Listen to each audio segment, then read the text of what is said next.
Let's move on to the Rams, guys. The Los Angeles Rams had a rough start to the season. They started 1-4. They had a really brutal schedule. They played Detroit, Arizona, San Francisco, Chicago, and Green Bay. I honestly can't think of a harder schedule to start with. Since coming back from their bye, they have won 3 straight. So they beat Las Vegas, they beat Minnesota. That's an impressive one. And they went into Seattle last weekend and won in overtime in a very, very good game.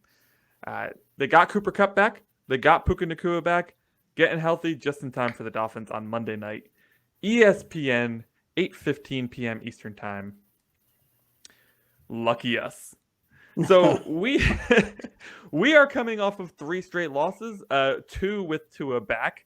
We lost to the Colts with Huntley at the helm. We lost to Arizona 28-27, and we lost to Buffalo 30-27. So we've lost by a combined 4 points over the last 2 games. I would argue that our offense is as hot, if not hotter, than Los Angeles is right now. But this is going to be, in my estimation, another bit of a shootout here. These are 2 really good offenses and not such good defenses. They no longer have the man in the middle there terrorizing quarterbacks. But they do have that rookie whose name I'm blanking on right now. Fisk and Verse. Boom. Verse was the one I was thinking about. Fisk is really good too, but Verse has been absolutely dominating as a rookie. Both Florida State Seminoles. I'm a Florida State grad. I love them. I wanted them both on the Miami Dolphins. Truthfully, we joke about Chop Robinson being Defensive Rookie of the Year. Verse is actually a candidate for Defensive Rookie of the Year. He's having a fantastic year. So, guys, we're going to dive right into the matchups we're looking at for this game. There is a lot to look at, especially with 2 really good offenses versus 2 really bad defenses.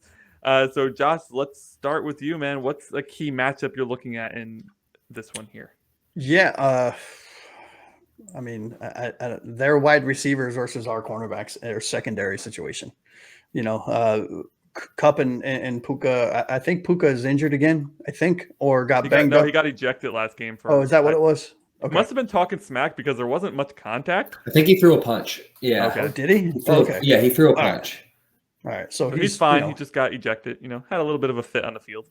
I mean, he's a problem as a wide, not a bad problem. If he's on your team, he's a problem to deal with, is what I meant to say. Sorry. He's a very, very good wide receiver in his second year. Kupp is Cooper. I mean, Cooper's awesome, but he's coming back from an injury, so who knows what you really get from him. And I believe Tutu Atwell's coming back too. He's playing pretty well this year. Tutu has looked good this year, but DeMarcus Robinson also has looked very good. Yeah. I'm really looking at how, because our secondary has been our crux all season, right? I'm looking to see if we say if our secondary says enough's enough, we need to, Matt Stafford, I'm not a huge fan of. I have him on my fantasy, on my dynasty league, but he's okay, right? I think at this point in his career, he's more of a game manager than a game wrecker, right? Than an all-star, which is fine. Serviceable quarterback is all good. I'm not a huge fan of their running back situation. I think his name is Williams, if I'm not mistaken. Kyron Williams. Yeah. I know he pops, but I'm just personally not a huge fan. I'm worried about their wide receiver. Puka's huge. He's fast. Kupp is twitchy. Tutu is good. So I'm just really curious to see how we hold up against that. And if we can put them in positions to make mistakes, I want to see us finally capitalize. I want to see a multi-interception type game, which we haven't had, I think, in almost 2 years. Okay. So yeah, I do think Kyron Williams is pretty good back. Boomer bust back. And I have also not been a huge Stafford fan, but gotta admit, the guy's got moxie, man. He got moxie. He knows how to win a game. But I do agree, Puka Nacua, and I would just stick with Puka Nacua and Cooper Kupp. The other ones will definitely be a problem against our 3rd and 4th corner. Mm-hmm. Their 3rd and 4th receiver is a mismatch. But those top 2 guys are... They're problems. I mean, they're probably better than our top 2 guys, than that, depending on the situation. But at this point, the way the 2 teams are playing this season, I would take their 2 receivers over our 2 receivers. So definitely a good call out there. What do you think, Steve?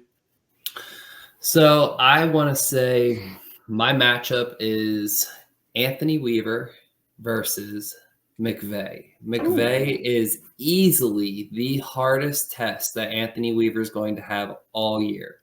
I know you guys aren't high on Kyron Williams, but McVay knows how to use him. He has 8 touchdowns for 602 yards, and he is, for a reason, one of the top backs in the league.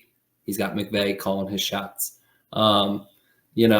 They just had Cooper Kupp and Puka Nacua out for almost 4 games or so? Yeah, most of the year, and they're still competing. It's not all on Matt Stafford. Yeah, they're 4-4, but at the same time, the receivers are stepping up. They're showing up as needed. Matt Stafford is, doing enough to keep the Rams in play. They have been banged up. They don't have the greatest of defenses, but if they would have a good defense, this team would be a much better team than what their record implies. Same with us, we can use these same excuses too, but I think that Anthony Weaver is going to have his hands full this week because I do believe the Rams offense can beat the Dolphins defense in just about any aspect of the game right now.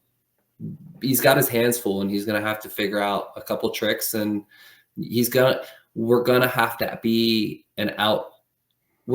outcoach the Rams to beat them. I don't think our players on defense are going to outplay the players on their offense. Yeah, really good point. I think Kyron Williams is a guy I wasn't super high on coming into this year. And I think that he has been very good for them. Like, Boomer Bust just works in this offense because they have Puka and they have Cooper that can make up for a bust situation, right? So the Tutu Atwell's been good too. I mean, some of these low key receivers have really showed up, and they don't even have is it Higbee? Higbee is their Tyler Higbee, their tight end. Yeah. He hasn't really shown up at all. I believe he was even injured or out for a second. I don't think he's on the team anymore. I think it's Colby Parkinson now. That's who it is. Oh no, yeah. And where did Higbee go? Yeah, it's been a stud. I don't remember where Higbee went. I'll look it up. LA. I got it. Continue. Yeah. So no, but I completely agree. Look at a guy like Sean McVay, who almost hung it up and then takes a team that most expected to be really trash last year, and they go on a playoff run, and it's like, that's coaching, right? Like that's getting the most out of your players, and him against our defense. What's that? He's still on the Rams. He's on the pup. Torn ACL. Okay, he's on the pup. ACL and MCL tears. So Sean McVay versus a rookie defensive coordinator. That's a problem. That's a problem. Yeah. I do believe the Rams are undefeated at home this year as well. I don't know that for a fact. Is it? That's a good poll, Steve. I believe that they are undefeated at home this year. They lost to Green Bay at home, but they are 3-1 at home. Okay. They lost 1 at home this year. Yep. My apologies. But of course, I knew they had a good home record. It's still a good poll. They're 1-3 on the road, 3-1 at home. So they're definitely significantly better at home, which is where we are facing them. So naturally, we're playing in our Achilles heel on prime time at their house. That's great. Yeah. It's definitely a coach's duel. I don't really know what more to add other than what you guys said. I will say that it will be interesting, I think, for us to get Tyreek and Waddle more involved. Yeah. I think we need to get, not that I want to go away from the run. I do not want to go away from the run. But take some of those Jonnu targets. Get rid of all the Odell targets. Please. Don't have them on the field. Right? We blow up teams when Tyreek's getting 10+ targets, right? Like, we had this conversation. I don't know if it was through text or it's on this show, but we were talking about, like, would you rather have Tyreek or Waddle? And I said Tyreek by like 1,000,000 miles because Tyreek is a once-in-a-generation player, I feel like, in my eyes. So if you have a once-in-a-generation player, if you're lucky enough to get a player like that, you have to feed him. It doesn't matter if it doesn't work every play. It could work. That's the point. So I want to see them get the ball to Tyreek Hill more. This is a defense that's vulnerable, as you guys both mentioned. Not putting up the best of numbers, not putting up the best statistical season. They got romped by Arizona 41-10 in week 2. So if you thought our game was bad against them, look at that. Generally speaking, though, this is a very well coached team, and that's ultimately what it's going to come down to: is can we keep up with that? Can we outmatch them? I got some quick stats for the fans if we have time for it. If we don't, totally fine. Sure. Yeah. All right. So the Rams for the season. Here's some seasonal stats between the Rams and the Dolphins. I'm going to compare the two as I go. So on season for third downs, Rams are 34 of 95. Dolphins are 41 of 109. Rams average 5.1 yards per play this season. The Dolphins are at 4.9, albeit with an asterisk because Tua hasn't been here. The Rams average 7.2 yards per pass. The Dolphins are at 6.6. The Rams are at 3.8 yards per rush for the season. We're at 4.4. They're 11 for 13 on field goals. We're 14 of 18. They have 17 total sacks. We have 20. It's a pretty close matchup. It's a very most glaring thing about that, though, is how many third downs we've had and how little we've converted. Yep, that's all backup quarterbacks because I looked it up. No, I know it. I know what it is, but it's just that is really bad. 41 of 39, fellas. Or sorry, 41 of 109. 109. Yeah, it's worse than that. 41 of 39 is a really good percentage. It's 105. I'll take that. Math. Yeah. I just remembered, though, one matchup I did want to call out, and it's amazing to me that this is one of the least sacked quarterbacks in the league because this offensive line is in shambles. It's consistently hurt. I think they got 2 guys on IR. One guy's potentially not playing this weekend. I think they're right tackle. This is an opportunity for our pass rush to get right. This is an opportunity for Chop to follow up a good, game with a good game. This is an opportunity for Calais Campbell to really disrupt yes, Stafford is amazingly good at getting rid of the ball. Obviously, he's only been sacked 17 times. That's top 10 in the league. But that's not because he has a top 10 offensive line, fellas.